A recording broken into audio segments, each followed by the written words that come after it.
Lemon pepper chicken recipe, we're using bone-in, skin-on chicken thighs. You can also use chicken breast.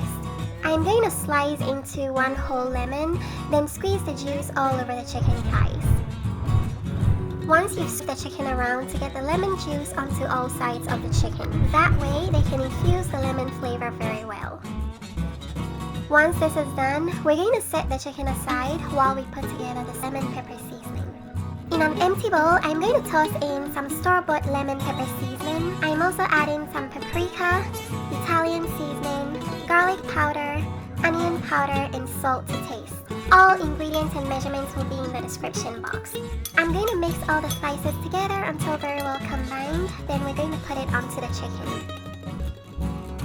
I'm seasoning the meat side first, then I'm going to turn them over and season the skin side as well.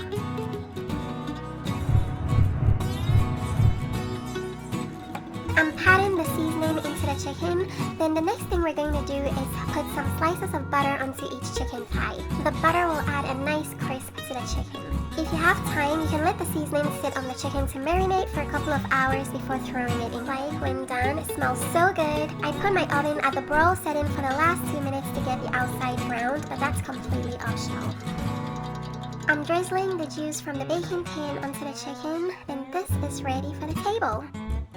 You can serve this lemon pepper chicken with your favorite side. I served mine with some sauteed rice and asparagus. It was really good. It came out very tender, juicy, and packed with a lot of good flavor. If you guys would like to make this easy, delicious lemon pepper chicken recipe, check the description box for all the ingredients and measurements. Thank you guys for watching. I'll see you in my next video. Bye!